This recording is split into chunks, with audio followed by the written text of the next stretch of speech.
부지렇게 가야 돼. Got us. Yeah, can we wait for one moment?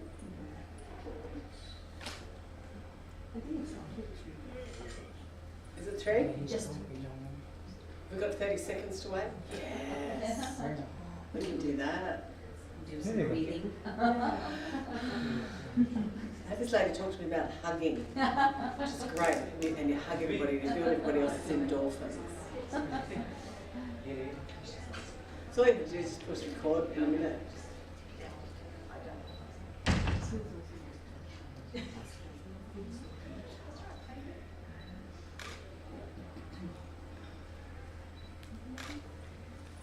Here you go, I'll give you an action shot. You ready? Yeah. Start thinking, yeah. See? You're prepared. Otherwise, you have photos taken and it's like, and you never get a good photo behind the mic, you know? And then people say, put it on your Facebook page. And you're like, but there's 20 there and there's no good shots because they're all, while you're talking. So you've got to pose. And your chins are up, so you only have one, you know, instead of three. And your eyes are open and you look good. It's very important to prep a shot, don't you think? I think you should write a book on this. Oh, I could. The double chins that you get in these photos is not Oh, mate, it's not good. It's No. not good. Look, you can't go. Yeah, go to It's I too saw, late. I saw this movie last night. It was an old movie. And one, I can't remember the name of the lady, the actress. But they put this bowler neck on her right across here and it was black, so it looked like she had no chins because she's chubby and she's got 3 chins, you know. So it was like this bowler neck and I thought that's what we need. We need some sort of tape for double chins so we just pick it up here, like that. We wouldn't be able to talk much, but you only have 1 chin, you wouldn't have 3 or anything like that, so it'd be really good for photos. That's just, you know, maybe we'll invent it, ladies. Double chin tape. Double chin. Yeah. Well, they do have one for the eyes, and in Hollywood, I'm a makeup artist, so in Hollywood, in the olden days, they would actually put fish guts here, and they'd put string, Elizabeth Taylor, string underneath the wig, and they'd tie it up like that. Now we have Botox, and people just stick needles in their face and go like this, which is not really very good. So this is not my speech, it's just me. You're filling in time. I was just feeling time for my late friends to arrive. So my friends are here now. So I can start talking to you now. Start to get my serious face on now. Pull myself down, get my chins up. So this is called Stand Up for Yourself, Truly Stand Up for Others. I'm going to share something with you ladies today that I haven't shared before. And I'm excited to share it with you. So I work in the entertainment industry as a hair and makeup artist, as I just said to you. I've been doing this for 35 years. And in 1986, I really believe that life chose me to have a bad day with a very famous, dirty old man so that I could be the strongest witness for the prosecution in a court case in 2014 that sent him to jail for being a pedophile. Today, in this room, with you all here, I choose to come out of my court-appointed anonymity from the British courts. I was given anonymity for life by the British courts, being a witness for the prosecution. The man I'm talking about is Rolf Harris. Some of you may have heard of him. He is very big in England, Australia, New Zealand and many places around the world. When I was a little girl, I watched him on black and white TV, you know, because that's how old I am. I was so excited to meet this man. It was the beginning of my makeup career. He was the biggest star I would ever have worked with. He was the biggest star that came through the doors of Channel 7 Studios. He was given the red carpet treatment. When he sat down in my makeup chair, I got disappointed because I realised that he wasn't what he appeared to be. He started touching me inappropriately from the very first time he sat in the chair. He ran his hands up my legs, and I was wearing baggy shorts, so he got to go all the way up. And he continued to behave like this in the studio towards me. Back then women didn't have the right, if you like, to say no, to say stop, to swear or push anyone away. The one rule in my industry as a makeup artist is you never upset the talent.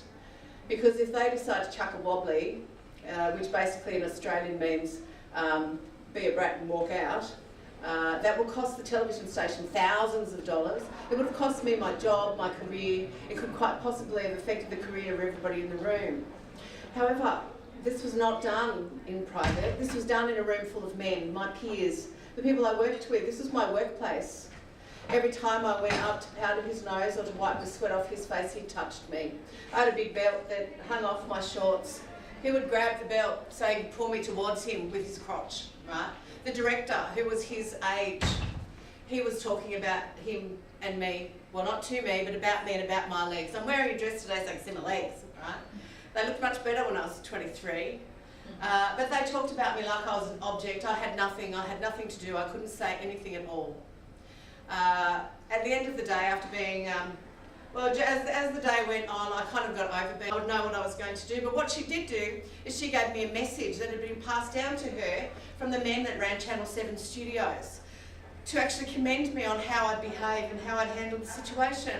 And I stood there and thought, but I've only just complained.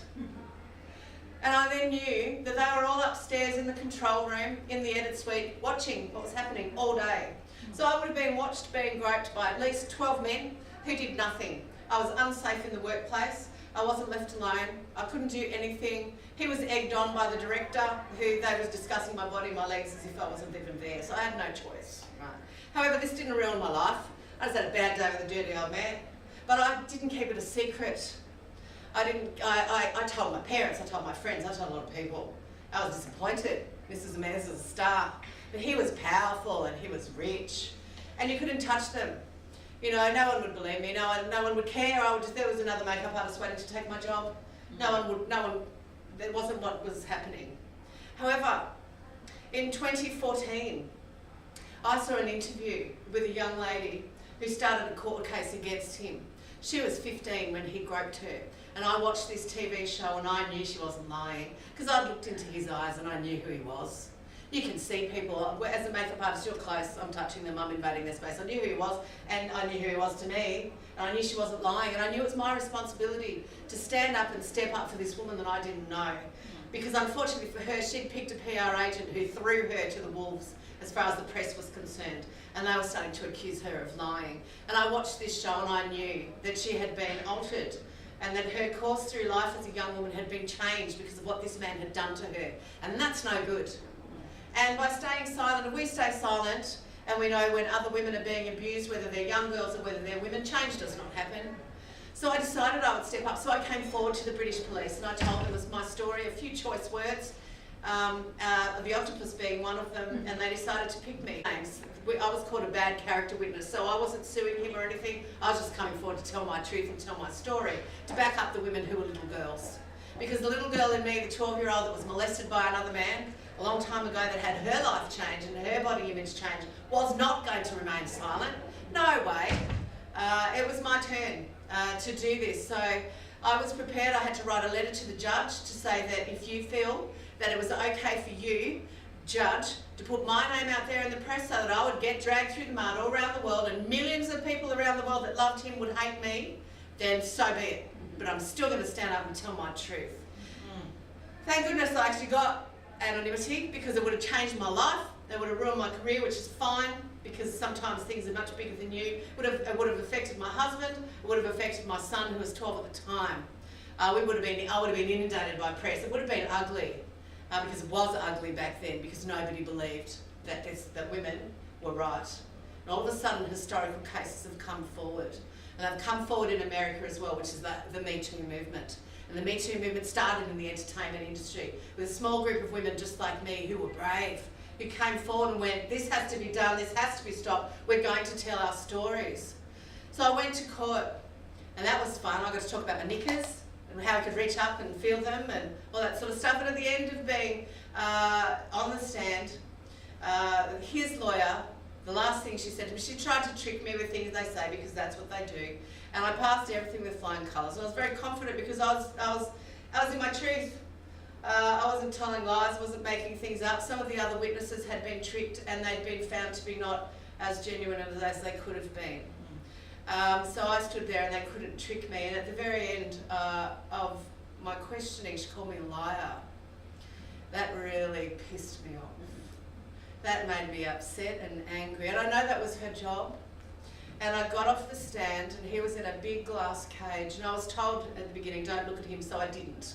I looked at the judge, I looked at the witnesses in the witness stand, I looked at the two lawyers, that's it. There was a packed courtroom. There was so many press there, it wasn't funny. But when I was called a liar and I got off that stand, I'm a bit buffy, you know. I couldn't help but glare at him all the way down the room. I looked at nobody. He turned his entire body away from me. He did not look at me once. All the press was sitting behind him going, oh, check this out. And they were all writing these things, but all I could do was look at him. I slammed out of the courtroom. I didn't realise I was going to slam out. I thought the doors were a bit bigger than that. And I pushed out the door and I went bang and bang through two doors. And everyone jumped in the courtroom. I thought I've just left. But what happened that night is all around the world, the headlines were Australian television makeup artist dramatically stares down Rolf Harris in court. And I thought, I did that. That was me. I had to look up what stare down meant because I knew what glare meant. And I found out what that meant. And in my heart, I thought, there were women in the courtroom, 49-year-old women who had to stand behind a screen because they couldn't look at him, because they were so fearful. Because he had affected them and changed their lives so much when they were little that they just couldn't bear to be there with him. So I was really pleased that I was found to be the most confident witness for the prosecution. I stepped up for these women, I stepped up for myself, and these headlines I thought would have empowered these women to go, yes, we're doing it, because we didn't know whether we were going to win, but we did win. We won the court case. He was found guilty of all 12 counts of molesting little girls. He was basically, the whole world knows who he is really now, which is great. And he was sent to jail for 5 years and 9 months, served 3 years and is currently on house arrest.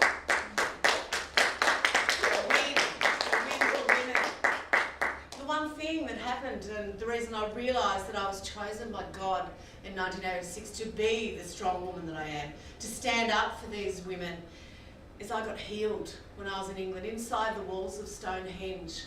And it was amazing. I had this healing when I was there. I was there with my girlfriend. All of a sudden I discovered forgiveness.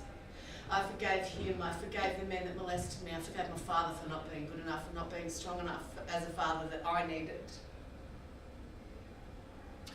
I realised that healing is for us. It's not for other people. From that moment on, I have grown and I've become the woman I'm supposed to be. I became this chick 2 years ago with a crown. After covering myself up in my body and covering myself with clothes and not showing my figure and not showing my legs because of things like that, I changed because I'd been healed, because I stepped up for women, and because I stood up for myself, I truly stood up for these other women, and I hope that they got some sort of closure from it and that they feel a little bit more empowered. And by telling my story to you guys today, I just wanted to share with you that this is not because I'm being a bragger, but because I want to tell you that if you can stand up for somebody, if there's one person, if you hear the woman next door scream and you go next door and bang on the door and go, oi, what's going on? If you help one woman, so we've all been raised so much to not stand up for other women, but to compete with other women. I've had other women compete with me my whole life, and it's not good. It's not good for our souls. It's not good for our hearts. And I'm not a competitive person, so I share this with you today to encourage you to step up. We all have a voice and we all have a story, and by telling our story and sharing our voice, we can help heal others as well. So thank you very much.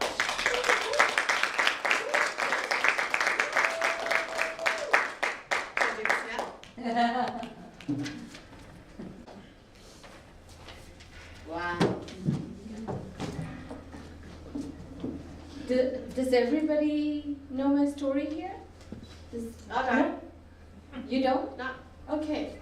For you guys, I'll try and do this in a nutshell. I was a woman who born here, grew up in Vancouver, Canada. At the age of 18, was arranged to be married into this wealthy and influential family. I saw Mr. Charming, a very respectful guy, very nice guy.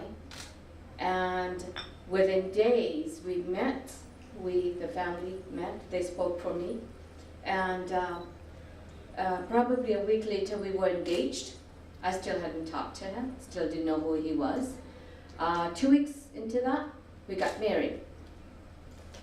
Hours after getting married, My mother-in-law told me that he was my God, and that from this day forth I was to worship him, and whatever happened in our home would stay within our home, and that I wasn't to be seen in front of the elders anymore, that I would have to cover my head and leave. Some hours after that, being a naive 18-year-old who grew up in a very strict home, never had a boyfriend, didn't know what to expect, I was brutally raped and sent to the emergency. From that day on, for the next 12 and a half years with him and 3 years being separated from him, I have survived many attempted murders, forced suicide. There were times where he wanted to kill me. I begged to live. Then there came a time when I wanted to die. I wanted him to do it quickly. And he would say, well, that would be too easy. So he began to torture me. I'll talk a little bit about torture. He would strip me, tie my hands and feet, either shave my head, burn me with his cigarettes, hang me, starve me. I'd be sitting in a corner. And mind you, this family was probably one of the few very influential, very wealthy families from here. Yet I lived in their house like a beggar. I'm going to take a moment to pause and acknowledge somebody so dear to my heart. Actually, two women. One is my friend Shobana. We traveled from Vancouver. We met in Ottawa, actually, I think the first time, and we stayed in touch. And when I wrote my second book, I wanted to find an editor, somebody who knew my culture, who knew what we women experience, because we all experience abuse, and I'm not saying that my abuse is different because your skin color is different, but there is a component of abuse that Indian women suffer that is so acceptable because you're a woman. And so my editor is here, and I want to honor you, Lalita. This is Lalita, my editor. Poor thing had to put up with me for months, a lot of Skype, a lot of editing, but I tell you that I've got a couple of copies. I'm just going to give it to whoever the lucky one is here. I am. All right, well, you to claim it. You know, this topic, this title actually, is what I decided to do when I finally left my husband, because either it was he kills me or I kill him. And I'm a mother of 4 children, 2 girls and 2 boys. And I'm going to very briefly share one situation that happened in the 12 years we were together.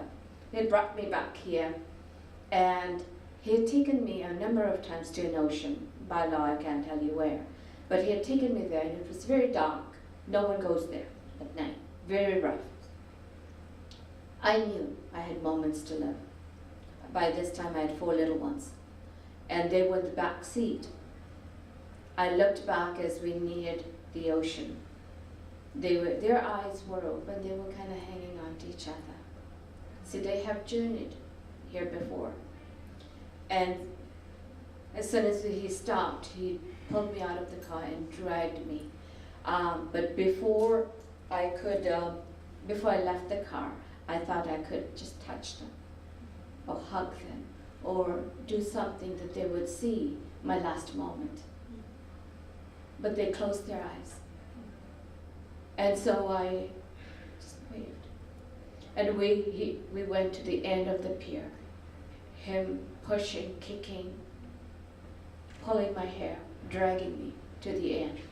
I knew, I'm not a swimmer, that I was going to go in pretty quick. But right there, he decided to torture me. And as you look at me, you may not see much, my face-wise, but my face is artificial. From my eyes down to my chin are artificial. It's metal. I don't feel my face. I have a bit of movement in my eyes right now, but in the next surgery, I've had 10 already. the next surgery, I might not have the ability to blink because the nerves are going. My doctor had said, the last surgery that I did, he said, Camille, don't eat anything that's chewy, especially nuts and steak and things like that. And he said, make sure that you don't talk too much. I talked with my artificial jaw more than I've ever done. I felt my jaw break that day. As I went to the end of the pier, as he was dragging me, I mumbled as if my children could hear me. And I said, babies. They were from 2 years to 8 years old. I said, babies, this was not my wish. I never thought this would happen. I wanted to see you grow up, graduate, get married, have children. But today, your father's robbing me of that. And so to my boys, I said, be there for your sisters. Make sure they don't become his next victims. A few years prior to that, I had gone to my dad saying that I can't live with him. He's going to kill me. But then he came in an hour later and brainwashed my dad and said that every time I try and do something nice for your daughter, she calls the cops on me. There is something wrong with her mentally. So Mom and Dad, can you help me help her? Because we love her. So Dad told me to go back and live like an Indian woman. And I said, then why? He said, I'll come back for you one day. I said, then why are you sending me now? He said, I will come and get you. I'll come for your body. That would have been more honorable than having a loose woman at home. So I remember that day as I'm going to my dad. And I said, Mom, Dad, you're probably sleeping right now comfortably. But do you know where your little girl is today? She's been led to the slaughter. She's going to die. That night, by a miracle, I was saved. I saw a light. I heard voices. Never saw the man. Never knew who he was. But years later, as my faith grew in God, I just sang that an angel of God was there to save me. Because I came out with a broken jaw, eye gashed, just split open. The injuries I couldn't even describe. Fast forward, I left him. I had to abandon my children to my tormentors. Went to Vancouver. Strangely, I arrived 5 days later because my passports were burned. And guess who meets me once I arrived in Vancouver? My husband. He arrived earlier than me.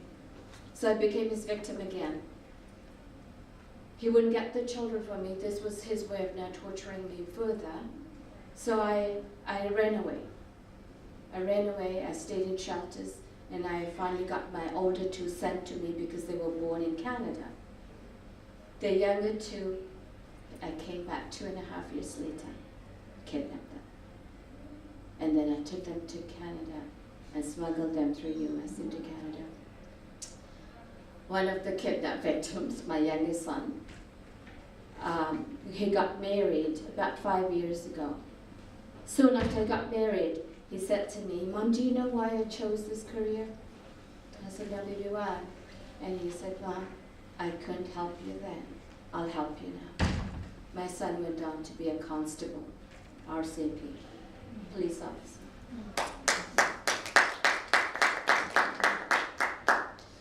I'm going to go very fast because I don't want to take your time. A couple of years after I got my family together, my husband, we were in the media. He didn't pay child support, so the media wanted to know my story. 2 weeks after doing the story, my husband was found dead. When I went to his funeral, he had similar injuries. Both eyes missing, jaw broken. I too had to forgive him. I too had to forgive his entire family. Because forgiveness wasn't about him or his family. It was about me. It was about me now moving past my pain so that I can not only stand up for myself, but for all the victims all around the world.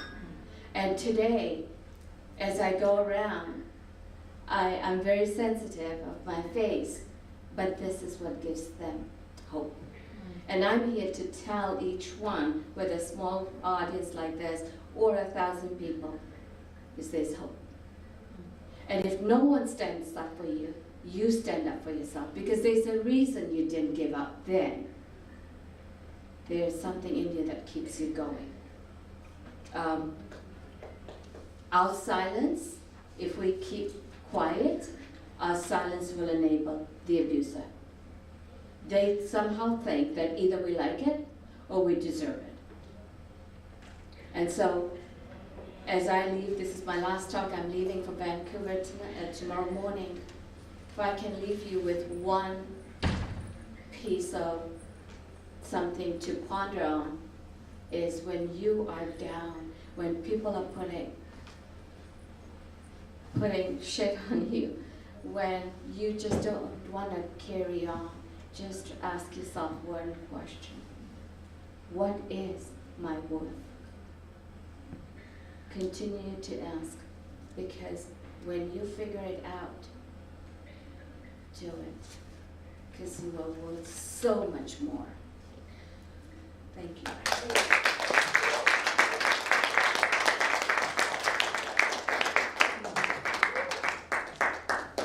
Okay, step one, I've got down without falling. So to me, that is a win. I'm not going to stand behind here. And to be honest, to stand here after listening to Susie and Mal, once again, the same thing I said on day one when we stood on the front stage with the Australian delegation. I don't feel worthy. Now, I know that sounds bizarre coming from where we've all been over this journey and the beautiful we've over the last couple of days. It's all about you are worthy, you are enough, you are good enough. But when you hear stories like that, and I compare it to my own, I look at it and go, how? And isn't that the most ridiculous thing? Because we're not meant to be comparing ourselves to anyone, are we? If anything that's come out of here, it's to look inside and look at ourselves. We don't need to compare ourselves, but women are the worst at comparing ourselves to anyone. And even watching everyone up on stage, and it's like, oh, I love what she's wearing, and I love how she looks, and I love what she's speaking. I could never do that. But by standing here now, as a woman who has on her henna, thanks to the beautiful Amanda, and says healed, she saw something in me that I still don't see. But I know in my heart, and I'm going to get emotional, I know in my heart that I'm here for a reason. I'm not meant to be here. I was born in 1968, so you can do the sums. I'm 50, and my parents at the time were 43, which back in the 60s was unheard of. I was born 3 months early, weighed 2 pounds, was 11 inches long. I was perfectly formed, had my fingernails, my hair and all the rest of it, which also is not what you'd expect for a 6-month baby. I spent 6 weeks in a humidity crib. I got christened in hospital because they said she won't make it. My mum and dad were on holidays and they flew back, and my father used to always say to me, he said, you cost me from the day you were born. My sister was in Miss Australia before it was telecast. My brother was still going to school, because the closest to me in age is 10 years. I've got 3 beautiful siblings. My big sister turned 70. So you can see that there's a big difference in our family. But it cost Dad 3 airfares, and then when I was 6 weeks old, Mum got to hold me for the very first time. So as a mother, to be able to hold your child after 6 weeks, she didn't think she'd ever hold me. Well, if she did, it would be to say goodbye. And instead, she got to hold me, and I can't say I'm that little premature baby standing here now. And maybe after I go back from India, I will lose those kilos that I was planning on losing before I got here. But with the food, that's not happened. But I know in myself, as you might have heard my story, I used to be in the Air Force, which is incredibly male-dominated. Sexually harassed, told that I shouldn't be there, but I got promoted ahead of any of my male peers. Now that wasn't my doubt. I knew that I was good at what I did, but it wasn't that I thought that that was worthy of me being promoted. I thought that that was because I was part of a quota system, that they needed a pin-up that was an Air Force female. 5 years into the story, I then ended up having to spend 6 months investigating sexual harassment in the Defence Force. And the reason I got selected is because they considered I was not damaged, that I was one of the ones that had performed but still had one head and was emotionally stable. Now that in itself is a pretty telling tale. Fast forward then to 2 divorces. The first marriage, I can remember standing at the end of the aisle going, what am I doing? I got caught up in the whole beautiful dress and being a wife and the whole wedding as opposed to love. I knew in my heart I was doing the wrong thing, but I was going, I can't pull out now. We've paid for the reception, we've paid for this. My husband, my first husband, used to put pin-up pictures on the fridge so that he said to me, every time you go to that fridge, every time you go to eat, look at those photos. Do you want to look like that, or do you want to look like a larger woman? I remember I got a phone call from, and in the military that's very much of a pecking order and this rank, and I was the senior officer, and one of a beautiful man that actually worked with me, because I never ever said that they worked for me, they only ever worked with me. And he rang me and he said, I'm doing it really tough, can you come and see me? Now the base was only about 10 minutes away. And I said, yes, I'll be there, just hang in there, because he was on the verge of suicide. My husband locked me in the house because he said, you cannot socialise with another rank. And I went, well, if he dies tonight, that is on your conscience, not mine. I actually broke through the window, hopped in the car and went to see him, and then got this man help. But I didn't realise how controlled I was by the men in my life. Husband number 2, I love dearly, have a beautiful soon-to-be 18-year-old son from him, but he was a narcissist. Now, because that was emotional abuse and not domestic abuse, and no one can see it physically, I put it behind me. I went, it's nothing. I'm stronger than that, it's only words. I can still remember when my son was getting training Taekwondo, his instructor said, if people call you names, if people bully you in the playground, are you bleeding? Then don't worry about it. He said, words can't hurt you. The only way that they can hurt you is if you let them. He said, do those people mean anything to you? And the answer was no. He said, then let them go. But isn't that easier said than done? Words can be so damaging. And so when I listen to these people that had extraordinary lives and had extraordinary things go horrible to them, I look at them going, how does that what I've had compare? But for whatever reason, it doesn't matter, because it's that just. I'm just good enough, or I'm just this, or I'm just that. It's quite all right, bless you. My number plates on my car say just be you.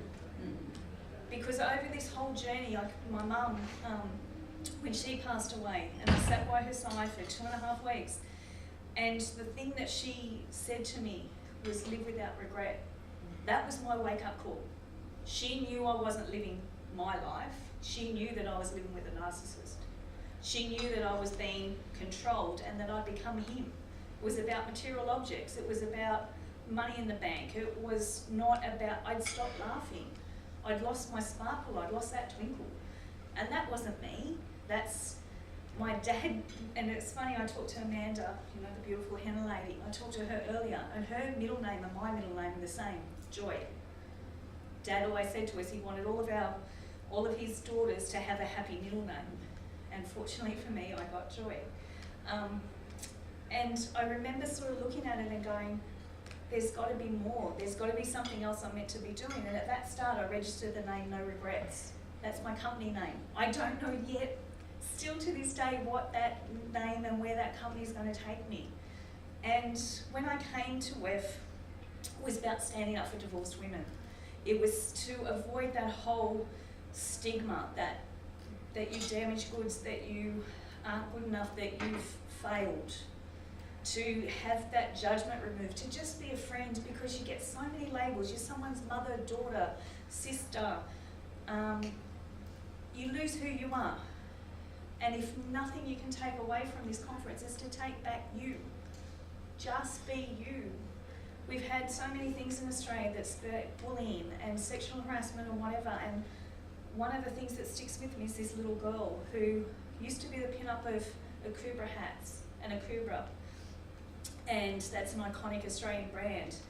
And her saying was, and the thing that's now started as a result of her taking her own life as a teenager, was speak even when your voice shakes. And I've just got goosebumps even just saying that, because that in itself is just so powerful.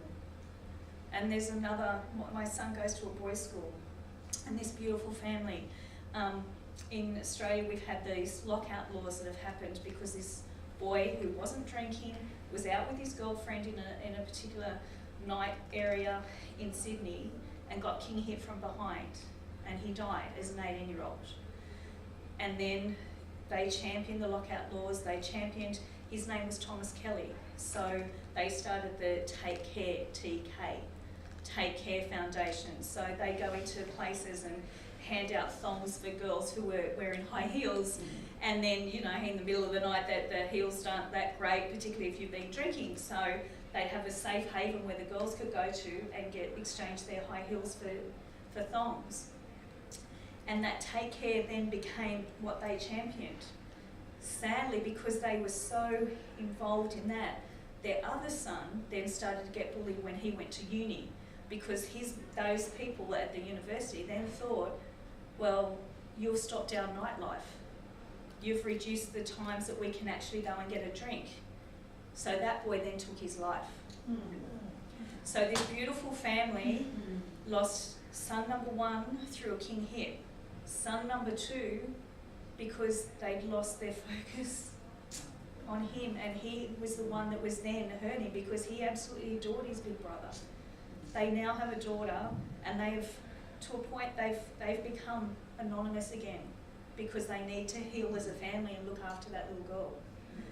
And it just goes to show that even though we do, sometimes we can be big and brave and we can be up there and we can say how we're championing something, just remember to look after yourself and those around you. Because you can sometimes start getting to the stage that you're looking after everybody else that you forget yourself. So please, just look after one another. There's another beautiful woman in this room who was, and when I'm thinking of this whole thing about stand up for yourself and stand up for many, and getting back to that initial thing about not being worthy, not being enough, when it came up to what she put underneath, and she's looking around at all these people that say they're a founder or they're a CEO, and reverted back to something that wasn't her title because she felt that was easier than to try and compare. So don't anyone compare. You're all so beautiful in what you are. You've all got a gift. You wouldn't be here otherwise. So take that gift home and make it amazing. Thank you.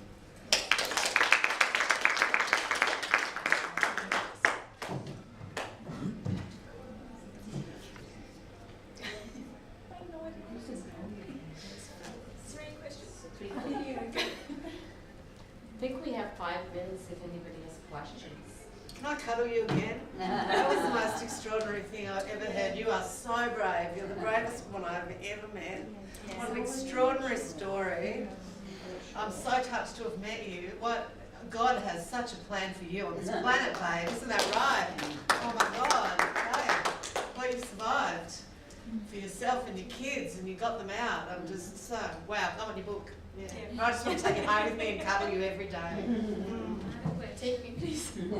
Hi. So firstly, I really want to thank all of you for sharing your story. It was very inspiring for all of us, like, who have something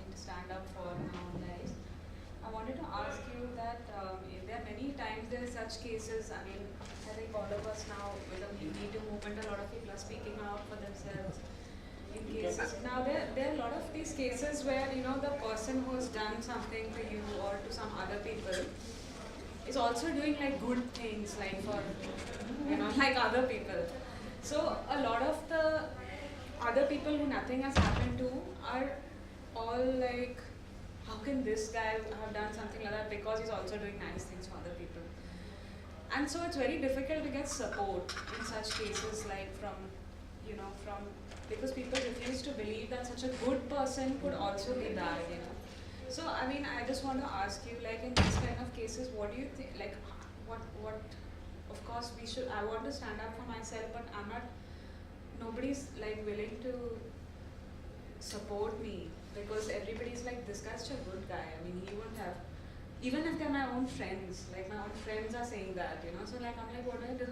So I know, and I'm trying my best, like to, but it's getting like very difficult to, I mean, so I don't know, do you guys have some suggestions for what one must do in such a case, or, because it's, and of course we have the support of communities like these and others, but how do you empower other people to understand that, you know, just because somebody is doing good things, it doesn't mean that they haven't done the others. If it's not happened to you, doesn't mean it's not happened to her.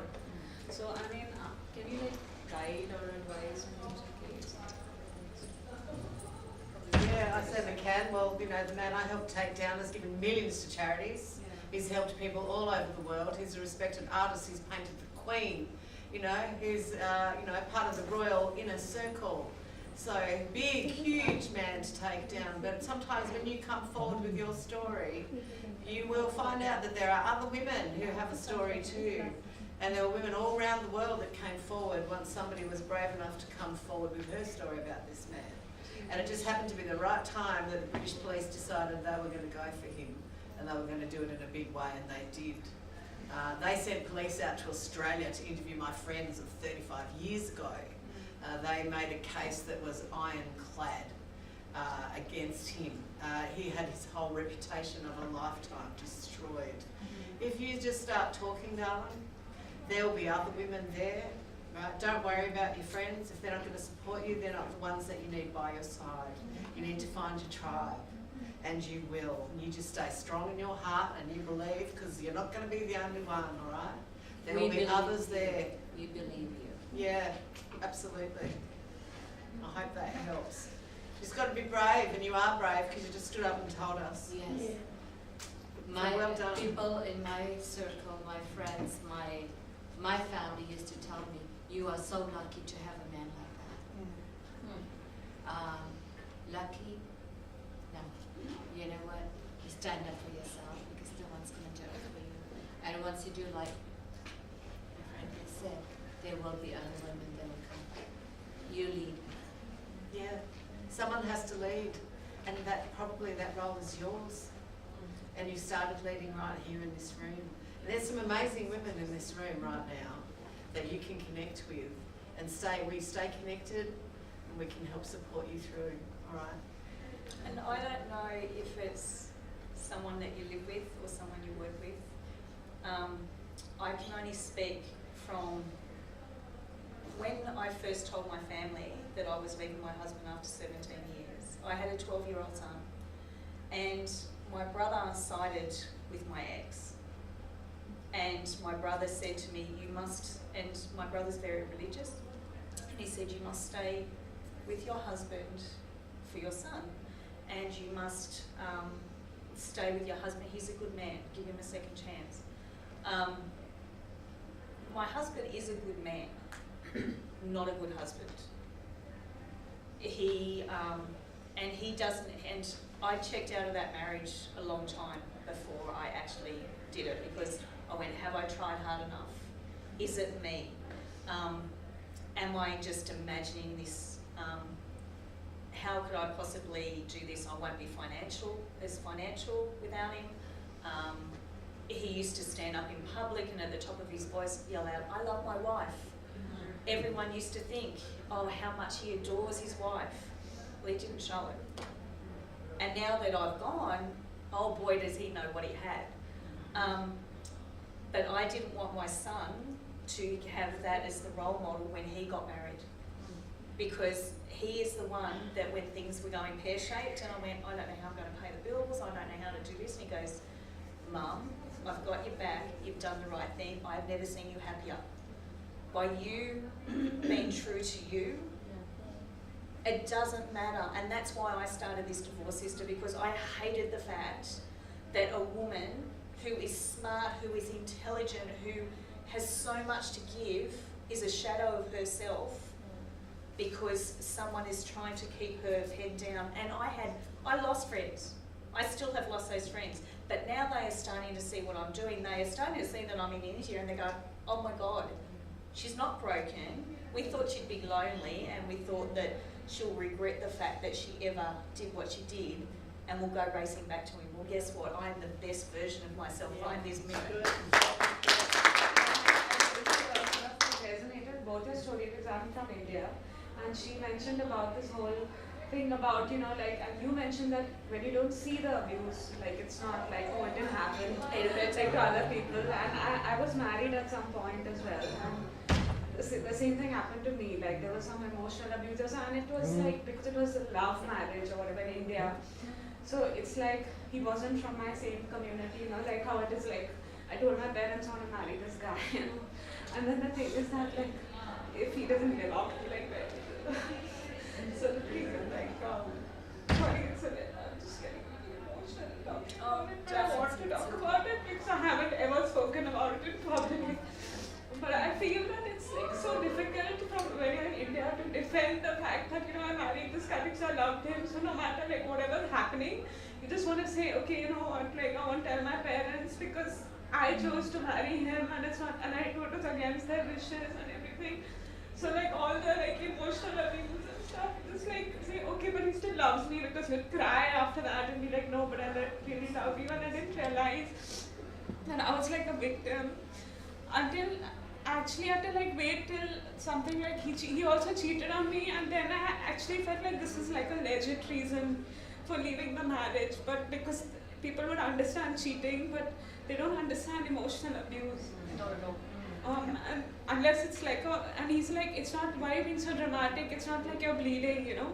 Like if I would say anything to stand up, he was like, you're watching too many Indian serials and getting dramatic.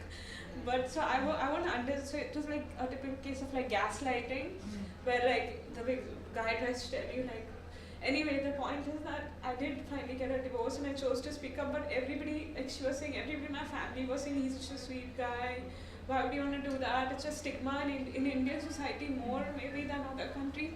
It's like a stigma. So then like actually standing up for yourself is really hard to do. But I mean, when you do it, I realize like you feel it's so much like more freedom. Absolutely. And like it's so empowering to stand up. And not feel afraid of waking up next to somebody who, you know, who threatened to kill you or something like that. So, I really, I should have spoken about it. That's what you're sure. Well done, darling. I'm so glad we talked I about want to thank you for sharing your stories, because it gives you some sort of like, I don't know, hope or something, you know. I want to say, a lot of times what we do is always done in secrecy, alone. And you think, okay, there is nothing after this, I'm completely going to be alone. Yeah. I was so alone, even in my childhood and my marriage, and after that. And when I started to speak up, and I started to get stronger, my two friends will tell you, I started to get invited into places I never thought I would. The World Bank, Obama administration, this Ottawa, actually a bill S7. After they heard my story, they said this needs to be introduced. About 3 years ago, Prince William and his wife Kate were in Vancouver, and he wanted to meet me. We met for 5 minutes, and at the end of 5 minutes, he was no longer Prince William, he was Will. That's how personal our talk was. You know, when you put yourself in a box, that's where you're gonna be. Get yourself out, dream bigger, and do not live for others. You gotta live for yourself. I just feel like it just, you know, like I still I mean, I have my own company and I'm a musician, I'm doing my thing. I just feel that I still find it hard to tell people I'm divorced because I don't want them to see me as a divorcee and then not see me for my work, you know. Like I just feel that you get this label and that's why I just avoid talking about it. But so I don't know, I mean, whether I should talk about it or not because I'm confused about whether to own it and just feel like, what's the big deal, you know? It's not like, I mean, and then all my friends are like, who's gonna marry you now? Because, you know, you'll be lucky if you find somebody. And I'm like, I mean, like, they'll be lucky if they find me. I have been divorced twice. Twice. And I have the most amazing man in my life now. I am not broken. Come to Australia. Come to Yeah. I'll introduce you. Yeah. Anyway, but yeah, so I'm just wondering about that. Like, is it okay to just? I mean, do you ever experience that if you say that I've been through this and I'm divorced now, Yep. I'm speaking about it, I'm cool. Like, do you feel that people sometimes, Yep. you know, just associate you with that, or do they see you for the other things you're doing? I mean, I'm just confused, so I just want to ask you that question also, so that To me personally, which Yeah. is why I started this, and there's a couple of ladies in the room, when I started Your Divorce Sister, I struggled like you would not believe, just even putting that down on paper. I went, it's the D word. And the D word comes with a stigma. And then I learned, you know what? If I don't get over myself and say, yes, I'm divorced, and I will happily admit I'm divorced now, but it took time. It's not an overnight thing, but I went, you know what? I am divorced, but that does not make me a lesser person. And because I initiated both divorces, that's even harder, because people can comprehend if the husband runs off with somebody else and what have you. But when you turn around and make a stand for yourself and went, this is not the life that I was destined to be, I'm not going to settle. And that's what we have a habit of doing, and going, it's okay, I'll just settle, I'll stay, he's a good person, or we've got finances, or we've got kids tied up, or we've got things tied up. When you start going, there is more to me, and it is okay. We all give you permission to put yourself first. And you know what? This is your life. You Nobody deserve else's. to be the best you that you can be for you and anybody else in your life. You're an artist, so you're sensitive and you're creative, and you can't let anybody hold you back. You know, it's not fair. You don't want to get to 70 and go, oh, just because I did the right thing, I ripped myself off. You've got divorced. Yay! You got away from it. Well done. First step, well taken. You know, now you just need to trust and have faith in yourself. You know, and if you want to wear a ring so that people don't ask you, don't tell them.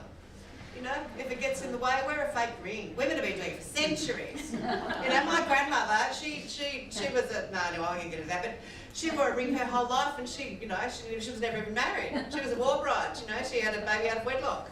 But she always wore a ring, and she always called herself Mrs. You know, just because it was easier to move through life that way. So if you want to do that because of your culture, do that, because it's no one else's business. You know, but this is the ring my mother gave me.